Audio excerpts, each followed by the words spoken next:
third part in this mini-series on microphones. In this part we continue talking about large diaphragm condensers, but first I need to mention something I should have mentioned before, namely that the context of this mini-series is the male voice, which is to say that some microphones are going to be more suited towards male voice and some will be better for female voice. But if I don't mention anything, you can assume that I'm talking about the male voice. For example, I mentioned RE20 by Electro Voice, and I said it's good for applications like AM radio broadcasting live.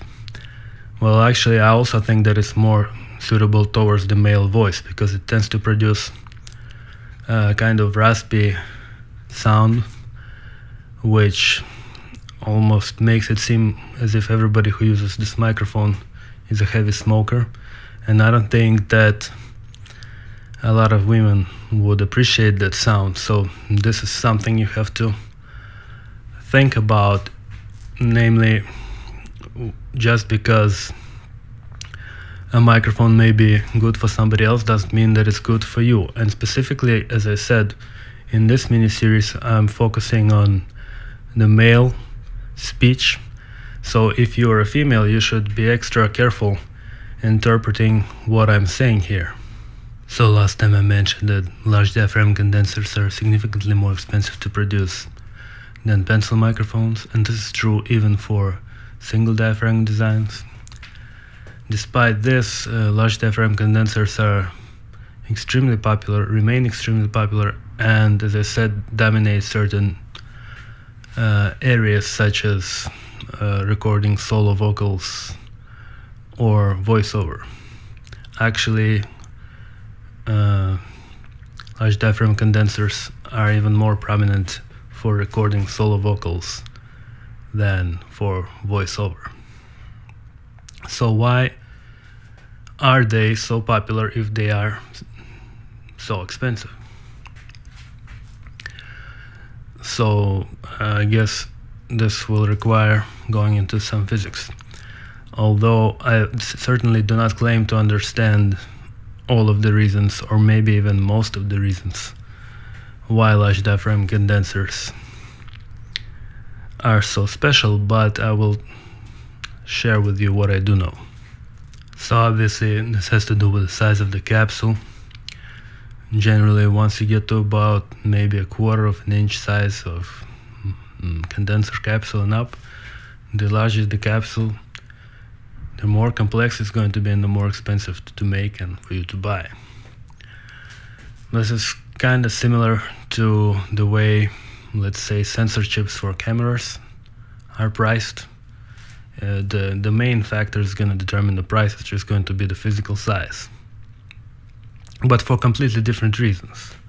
And nevertheless, there is some analogy there. It was also going to be the same for LCD panels or for microprocessor CPU chips. The size is going to be the main factor determining the price. So this is the same with microphones, microphone capsules for the most part, but as I said, for completely entirely different reasons. Anyway, so why go through the expense of making the larger capsule? Well, just as a side note, with TV it's obvious why you would make a larger TV. You want a larger TV. With CPU you can pack more cores on a larger die, or you can pack more cache as a storage, temporary storage on the CPU. With cameras you can get better low light performance and lower leakage, etc. with larger sensor chips for the cameras. That's why, expensive cameras use sensors which are also about an inch in size, or maybe even bigger. And the cheapest cameras use sensors that are about the size of a grain of rice, like in cell phones. So the reason cell phone cameras are so small is not just because they want to make a cell phone small, but also because they're just cheap. Nobody wants to put a $3,000 camera into a cell phone. Anyway, back to microphone capsules. So what do you get for the size of the capsule? I mentioned what you get in all the other cases. You also get something in microphones, and that's sensitivity. Now, why do you get more sensitivity with a larger capsule? Well, as I said, the capsule of a directional microphone, or maybe I didn't say that, but anyway, the capsule of a directional microphone is a pressure gradient transducer. And what that means is it doesn't react to absolute pressure, but it reacts to pressure gradient. Pressure gradient is basically, in case of sound wave, is just air speed. So waves often have two components. That just a physics note. Waves will often have two components. For example, sound wave has a pressure and a speed component, and let's say electromagnetic wave can have a magnetic and electrical component. There's just something about waves. So an omnidirectional microphone will react to pressure component, and pressure gradient or directional, such as cardioid capsule, will react to pressure gradient or velocity component of the wave. Now, the gradient is just that, it's a gradient. So if you sample it in two different points that are further apart, you're going to measure greater differential. Therefore, as the wave passes the capsule, the part of the wave in front of the capsule and behind the capsule are going to be separated by a certain distance, and the microphone will measure the gradient across that distance and record it as signal. Now, if this distance is greater, there's going to be a greater differential across the same gradient, which immediately gives you greater efficiency. Obviously, the larger the capsule, the larger is going to be the difference between the front and the back of the capsule in terms of distance. So that alone will give you greater sensitivity, especially in the lower frequencies. However, then you also have the fact that a diaphragm that's twice the diameter is simply going to have 4 times the area.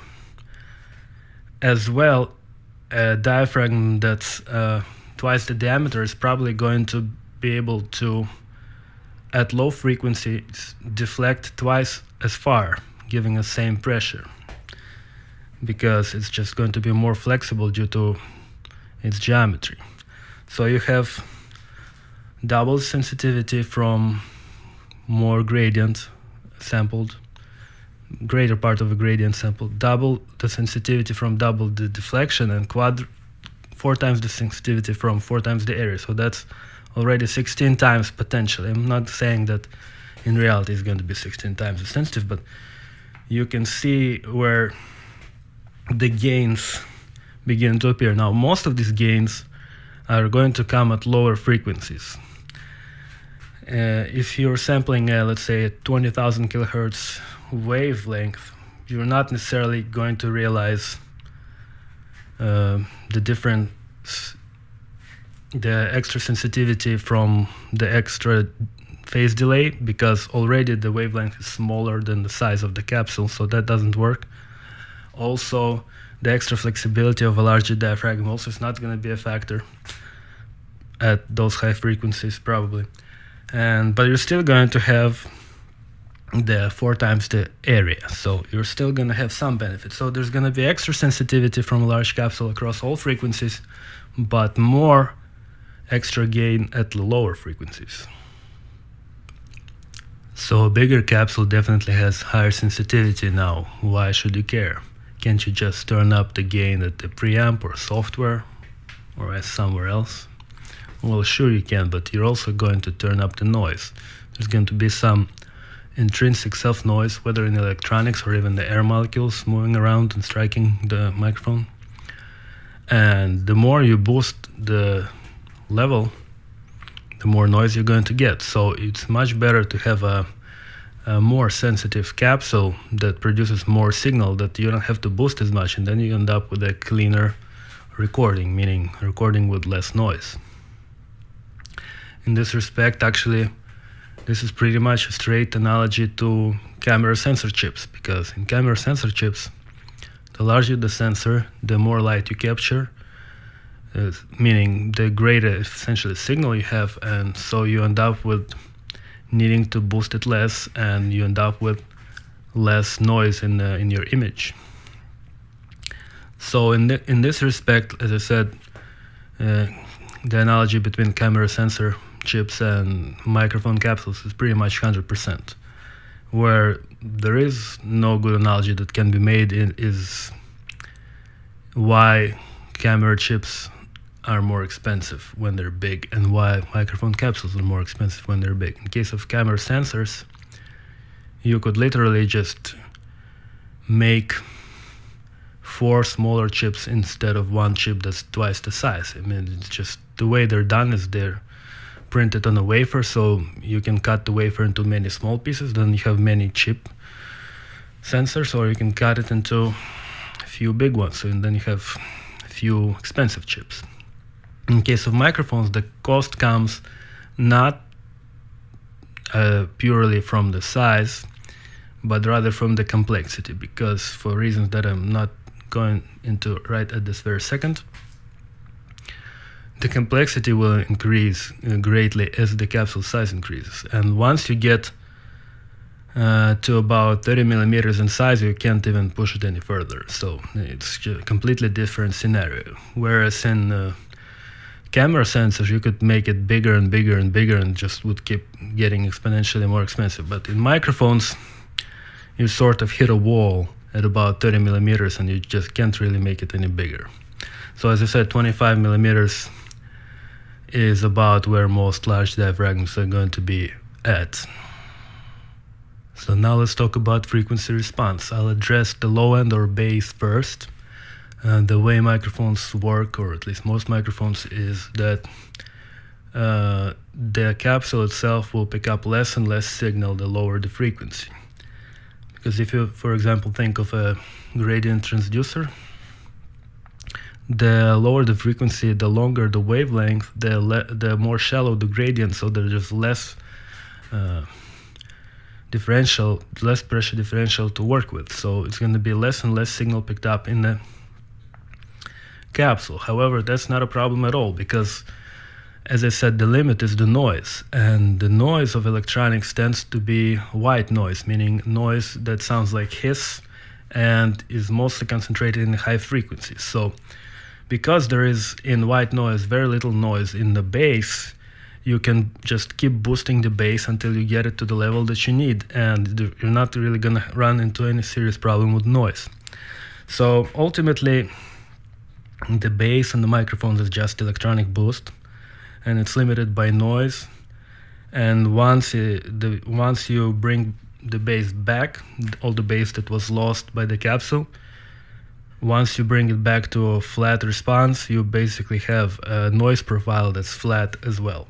So you start from a microphone that picks up mostly high frequencies and produces mostly high frequency noise, and you flatten it out until both the frequency response and the noise profile is mostly flat. I mean, you don't do that, the microphone does this. So the bottom line is there is no real hard limit for how low a microphone can go. You can get 20 hertz, 10 hertz, whatever you need. On the other hand, on the top, there is a limit. And the reason is quite simple. As the frequency gets higher, you get shorter wavelength. And when the wavelength, this happens at around 10 kilohertz, when it starts to get smaller than the capsule size, you begin to get all sorts of weird artifacts that arise from diffraction of the wave from the edge of the diaphragm, or the capsule rather, as well as the phase delay that's internal to the capsule, and all those sorts of diffractions and delays start to overlap in weird ways, and this starts producing various peaks and dips and crap, and just destroy the frequency response. So once you get high enough in frequency, you start running into problems, and these problems are not necessarily all that solvable. So naturally, the small diaphragm microphones, and I don't mean small in the sense of pencil microphones, because pencil microphones are actually called small diaphragm condensers, but their diaphragm, as I said, is about 3/4 inch, and this is actually much bigger than most microphones found in things like cell phones or cameras, etc. So actually, compared to most microphones you use in daily life, like microphone in your cell phone, a pencil microphone diaphragm is enormous. It's huge, but it's called small simply because it's smaller than a large diaphragm condenser. Now, right now by small, I mean actually small, not something that's called small. I'm talking about like 2 millimeters in size, right? Now, a microphone that actually has a small diaphragm, like 2 millimeters, is obviously not going to have those problems ever, because if, let's say, you're dealing with a very high frequency where the wavelength is maybe half an inch or even less than half an inch, well, what do you care? If your capsule size is, let's say, 1/10 of an inch, you don't have any problems there. So those microphones can be made very cheap, and this is probably the reason why, as I said, microphones and cell phones, etc., are all going to be very small. Of course, part of the reason is you can't fit a big microphone into a cell phone, but another reason is you can use a very simple design that's just going to automatically produce even frequency response. It's not going to be perfect, but with minimal effort, it's going to be good enough. On the other hand, when the capsule size starts to get bigger and the capsule size begins to approach the dimensions of the wavelength at higher frequencies, you begin to run into these problems, and then you need to work around those problems. And that's where capsule design comes in. That's when you start calibrating all those phase delays and cutting all those grooves and those slits and blah blah blah. And just the more you push the capsule size into the dimensions of audible wavelengths, the more you have to do to make it work. So most audio wavelengths are going to be greater than 1 inch, right? But some are going to be over there, in this range of smaller frequency. I mean, like say most vocal range is going to be in wavelengths on an order of a foot or even more.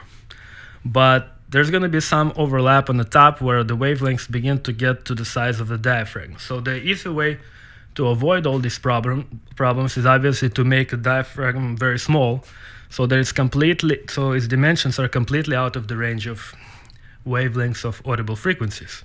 I mean, this is what you have in cell phones, etc. But then you have those higher noise, blah blah blah.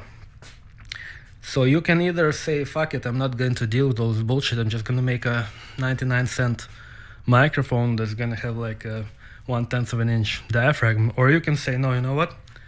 I'm going to go for the maximum possible quality. I'm going to make a huge fucking 1-inch capsule, and I'm just going to have to figure out a way to address all those wave cancellation problems, etc.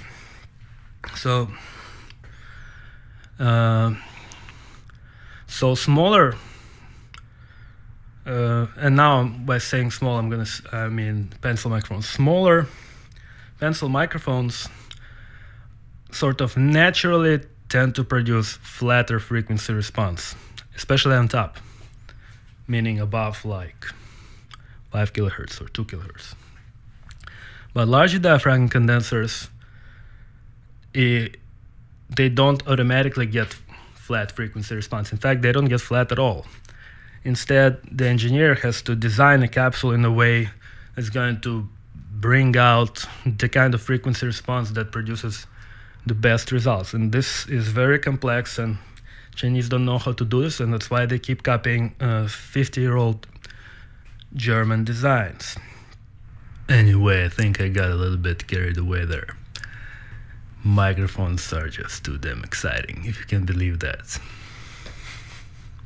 Anyway, so as I said, a pencil microphone is going to have naturally flatter top end than a large diaphragm condenser. And with a large diaphragm condenser, the top end is not necessarily going to be flat at all, even for a very good large diaphragm condenser. And it's not even going to be the goal. Instead, the goal is simply going to be to make it work the best. Because if you want a flat frequency response, you don't buy a large diaphragm condenser, you don't even buy a pencil, you buy a measurement microphone, which is going to have a capsule that's going to be about ½ inch at the very most, probably a ¼ inch. So, as I said, or rather I didn't say, but anyway, pencil microphones tend to be the more universal type of microphone that's going to be used for just instruments in the studio. So let's say you want to record guitar or something else, like drum overheads, you're going to use pencil microphones because they just tend to be flat, and as a result of their flatness, they don't really work better on anything than anything else. They just sort of work on everything. Whereas large diaphragm condensers cannot really be flat, and they can only be made to sort of work for one thing and do it best. And of course, that one thing is going to be a human voice, because no other instrument is important enough to justify going through all the trouble that capsule design is to make it work. I mean, nobody would spend years designing a capsule just so you can record some type of drum. I mean, just doesn't make any sense. But human voice, as different as it is from one person to another, I mean, there still is going to be by far the most important recording application compared to any guitar or anything else. The voice is obviously the most important. So if you're going to have to spend tons of effort to optimize a capsule to pick up one type of sound and do it well, as is the case with large diaphragm condensers, you're gonna optimize it for voice. And this is also why you should probably consider a large diaphragm condenser for your voice, is because most large diaphragm condensers have been designed to do that, while other microphones, like pencil microphones, have not really been designed to do anything at all. They're just generic flat frequency response. Of course, this is an oversimplification. For example, the particular microphone that I'm using right now is actually designed to be a multi-purpose microphone. So, everything I'm saying here, with the exception of just physics, is not hard rules, but sort of guidelines. In this business of microphones, you just sort of have to try things until you find something that works. You cannot go by any sort of hard rules. But as a general rule, a large diaphragm condenser is not going to have accurate response. It's going to have a response designed to produce a sort of kind of pleasing sound, mainly when recording human voice. So that's generally going to, when you look at the frequency response as a graph, this generally is going to look as a presence bump. It's called presence hump or whatever. So at around, let's say, 5 or 10 kilohertz, there's going to be extra sensitivity. And it's going to probably roll off above 10 kilohertz or so. By now you're probably thinking, well, he's spending way too much time on this large diaphragm condenser business. But I'm sorry, this is pretty much the reason why I'm doing all of this, is to explain the large diaphragm condenser and why you want one. And if I can't explain what's so special about large diaphragm condenser, then it's pretty much all been for nothing.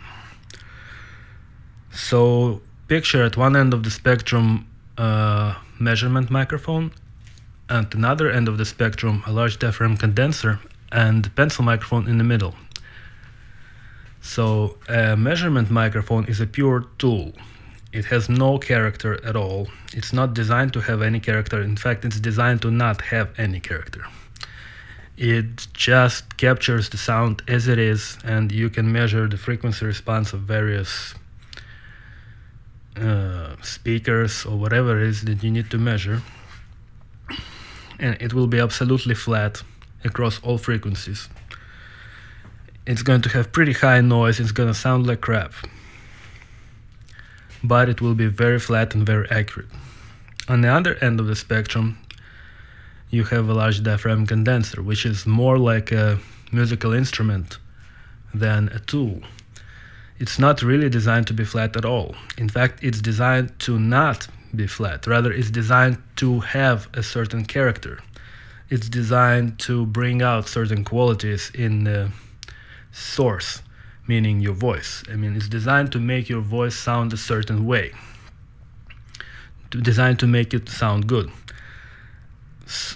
So this kind of microphone most people will say that it sounds best. Obviously, there's nothing that everybody is going to agree on, but this will be, the large diaphragm condenser will be the opposite of the measurement microphone, meaning it's going to sound the best and it's going to be least accurate.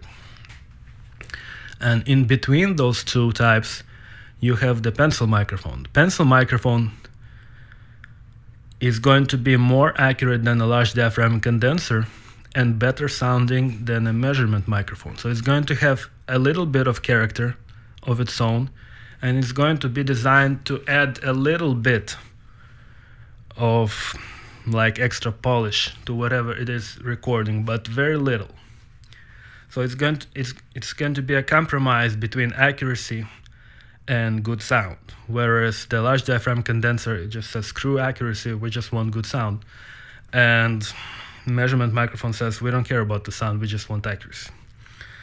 So, and as I said, the diaphragm size is going to reflect this scale. In other words, you have, let's say, 1 inch or even 30 millimeters capsule for the pleasing sounding large diaphragm condenser microphone. You'll have 3/4 inch to 1/2 inch on a pencil, and you would have something like maybe 1/3 of an inch or 1/4 of an inch or maybe even smaller on the measurement microphone. So just this is, if there's one thing I want you to understand, is that smaller capsule, shit sound, a lot of noise, very accurate, cheap. Big capsule, good sound, very little noise, completely inaccurate, very expensive. And as I said, one end of the spectrum, measurement microphone, another end of the spectrum, large diaphragm condenser, pencil microphone in the middle. Now, I said that large diaphragm condenser sounds the best, but why? Why does it sound the best? Aside from noise and that. Well, as I said, the capsule is more complex, and it's more complex because it has to overcome more artifacts due to its size. But this extra complexity is what allows the designer to tune the sound of this capsule. If the capsule of the, let's say, a measurement microphone, the capsule is going to be simpler. It's going to be naturally flat, and there's not really going to be much there that can be tuned. It just automatically produces flat, sort of generic sound. Whereas when you increase the size and complexity of the capsule, you get more artifacts from the size, but you also have more variables under your control that you can tweak to optimize and shape the sound as you like it. So I don't think maybe anybody knows all of the reasons for why a certain microphone sounds a certain way. I mean, if there was any such person, he'd be really rich, because people are paying tens of thousands of dollars for 30-year-old microphones because nobody can replicate their sound using the current technology, and people want the sound of the microphone that was made 20 years ago, and they want to find one used and pay tens of thousands of dollars when the modern version of the same microphone may only cost $1,000. So it is literally so complex that I don't think anybody fully understands it. And there may be other factors that, I mean, there are certainly other factors that I can't explain to you because I don't even know them myself. But let's say I can speculate, for example, that a large diaphragm may also have better damping than a small one, because the mass of the diaphragm is only going to increase as a square of the diameter. So twice the diameter means the diaphragm will only weigh 4 times as much. But air mass that's coupled to the membrane is going to probably increase as a cube. So the ratio of the air mass that's coupled to the membrane to the weight of the membrane is probably going to be greater for a greater size diaphragm. So in this sense, maybe the damping can be better on the large diaphragm condenser, or maybe it's the geometry of the greater size is going to result in deformation that produces a different characteristics of distortion that are more pleasing to the ear. I don't know. I don't think anybody really knows. But for whatever reasons, either it is because there are more variables that can be adjusted and tweaked to produce desired result, or because of some other reasons like damping or whatever it is. The consensus seems to be that if you're going to record voice, especially singing, but also spoken voice, the large diaphragm condenser is probably going to produce the best results. And the pencil is going to be best suited for recording just various instruments, where you cannot really tailor everything to a particular instrument. You just want something that's just neutral and flat, and the rest of it all. So I hope, this is really what I wanted to come across.